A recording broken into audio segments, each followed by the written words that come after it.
Channel people இந்த வீடியோவில் நம்ம 2 முக்கியமான விஷயத்தை பார்க்க போகிறோம் அப்படின்னு தான் சொல்லணும். முதல் மேட்ரு என்ன அப்படின்னு பார்த்தீங்கன்னா, நம்மளோட சம்பத்ராஜ் சார் இருக்கார் இல்லையா, எஸ் ஆக்டர், அது மட்டும் இல்லாமல் பிரபலமான ஒரு வில்லன் அப்படின்னு சொல்லி பன்முக வேடம் கொண்டவர் தான் நம்மளோட சம்பத்ராஜ். அப்படி இருக்கும் சமயத்தில் ரீசெண்டாக நிறைய மூவிஸில் கூட நடிச்சிருந்தார். இப்போ அவருக்கு என்ன நடந்துச்சு அப்படின்னு பார்த்தீங்கன்னா, சென்னையில் கிண்டி அருகே அவர் காரில் போயிட்டு இருக்கும்போது திடீர்னு அவர் காரை ஒரு லாரி பின்னாடி இருந்து மோதினதுனால அவரோட கார் ஸ்ட்ரெயிட்டாக அப்பளம் மாதிரி அப்படியே நொறுங்கி தூள் தூளான வீடியோ காட்சிகள், ஃபோட்டோஸ் சோஷியல் மீடியா வைரலாகி என்னப்பா இது அப்படின்னு சொல்லி எல்லாருமே ரொம்பவே கலங்கடிச்சிருக்காங்க அப்படின்னு தான் சொல்லணும். சமீபத்தில் வெளியான தரிய தங்கலான் படத்தில் கூட அவர் முக்கியமான கதாபாத்திரம் நடிச்சிருந்தார். அப்படி இருக்கும் சமயத்தில் இவர் போன கார் சென்னையில் கிண்டி அருகே என்ன இருக்குது அப்படின்னு பார்த்தீங்கன்னா, லாரி பின்னாடி முன்னாடி சேர்ந்து நசுக்குனதுனால அந்த கார் அப்படியே தூள் தூளாக அப்பளம் மாதிரி செதறி கிடக்குது. இந்த ஃபோட்டோஸ் சமூக வலைத்தளங்களில் இப்போ பயங்கர வைரலாக ஆரம்பிச்சிருக்கு அப்படின்னு தான் சொல்லணும். அதுக்கப்புறம் இவருக்குமே சரியான அடியில் தான் இருந்திருக்காரு. ஏன்னா இவருமே காருக்குள்ளே இருந்ததுனால அப்பளம் போல் ஒரு கால் நொறுங்கி இருக்குது அப்படின்னா கிட்டத்தட்ட இவருக்கு எவ்வளோ பேர் பலத்த அடிகள் ஏற்பட்டிருக்கும். இவருக்கு கிட்டத்தட்ட உயிரே தப்பிக்க மாட்டார் அப்படின்னு அங்கே இருக்க பொதுமக்கள்லாம் அவசர அவசரமாக அவர் ஆம்புலன்ஸில் ஏற்றி அவருக்கு உடனே மருத்துவமனைக்கு அனுமதிக்கப்பட்டிருக்காரு.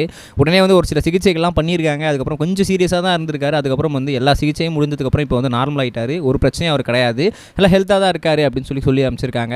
ஆனால் இனிமேல் ஒரு படங்கள்லாம் கொஞ்சம் அவர் ரெஸ்ட் எடுத்து நடிக்க சொல்லியிருக்காங்க. கொஞ்சம் ரெஸ்ட் எடுத்ததுக்கப்புறம் நீங்கள் படங்களை திரும்ப நடிக்க போங்க, இன்னும் கொஞ்சம் மென்டல் ஃப்ளக்சுவேஷனில் இருக்காரு அப்படின்னு சொல்லியிருந்தாங்க. ப்ளஸ் முக்கியமான விஷயம் என்ன அப்படின்னு பார்த்தீங்கன்னா, அந்த கார் இவருக்கு ரொம்பவே ஃபேவரட்டான ஒரு காராம். கிட்டத்தட்ட ரொம்பவே அவருக்கு பிடிச்ச ஃபேவரட்டான, ரொம்ப ஆசைப்பட்டு வாங்கின காராக இருந்துச்சு. அது அவர் கண்ணெதிரிக்கே அப்பளம் மாதிரி நொறுங்கினது அவரால் அந்த அதிர்ச்சி செய்தியை தாங்கவே முடியல அப்படின்னு சொல்லியிருந்தார். ஏதோ ஒரு படத்தோட ஷூட்டிங்காக சம்திங் போய் ஏதோ டப்பிங் அட்டன் பண்ணிவிட்டு அவர் அங்கேருந்து வீடு திரும்பிட்டு இருந்திருக்காரு. அப்போ தான் இந்த நிகழ்வு ஏற்பட்டிருக்கு. இது நடுநிலவில் நடந்ததுனால ரொம்பவே அங்கே யாரும் இருந்ததுனால ஒரு சில விஷயங்கள் மட்டுமே ஆளுகள் இருந்திருக்காங்க. அவங்க தான் இவரை பத்திரமா ஹாஸ்பிட்டல் ஏற்றி அமைச்சிருக்காங்க. இன்னும் கொஞ்சம் மிட் நைட்டாக இருந்ததுன்னா அவர் காப்பாற்ற கூட யாருமே இருந்திருக்க மாட்டாங்க. இந்த செய்தி ரொம்பவே சோகத்தளிக்குது அப்படின்னு தான் சொல்லணும். ரெண்டாவது ஒரு முக்கியமான விஷயம் என்ன அப்படின்னு பார்த்தீங்கன்னா, நம்மளோட சிறகடிக்க ஆசை சீரியல். இந்த சீரியல் ரொம்பவே ஃபேமஸாக போயிட்டுருக்கு. இதில் அண்ணாமலை அப்படின்ற கேரக்டர் நடிச்சிட்டு தான் சுந்தர்ராஜன் சார். இவருக்கு கிட்டத்தட்ட உங்களுக்கு அறிமுகமே தேவையில்லை. ஏன்னா நீங்கள் பல படங்களில் அவரை பார்த்துக்கலாம், பல சீரியலில் பார்த்துக்கலாம்.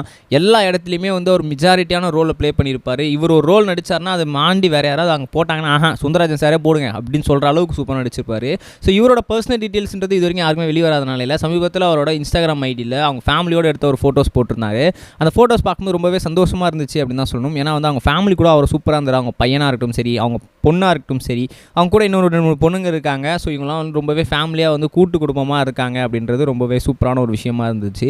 ஸோ அந்த காலத்து மனுஷன் ரொம்பவே தன்மையான மனுஷன் அப்படின்னு சொல்லும்போது அது ரொம்பவே ஃபேமஸாக இருந்தவருக்கு. சிறகடிக்க ஆசை சீரியலை பொறுத்த வரைக்கும் ஒரு பிரச்சனை போனால் அடுத்த பிரச்சனை அப்படின்னு சொல்லி சீரியல் ரொம்ப இன்ட்ரெஸ்ட்டாக போயிட்டு இருக்கு. உங்களுக்கு அது எவ்வளோ பிடிக்கும் மறக்காம கமெண்ட்ஸ் சொல்லுங்கள். நம்ம நெக்ஸ்ட் சொன்ன கைஸ் பை. இது வரைக்கும் கனெக்டிங் டிவிக்கு சப்ஸ்கிரைப் பண்ணனா மறக்காமல் சப்ஸ்கிரைப் பண்ணிக்கங்க. உடனடி அப்டேட்ஸ் பெறுவதற்கு நோட்டிஃபிகேஷன் பெல்லையும் கிளிக் பண்ணிக்கங்க.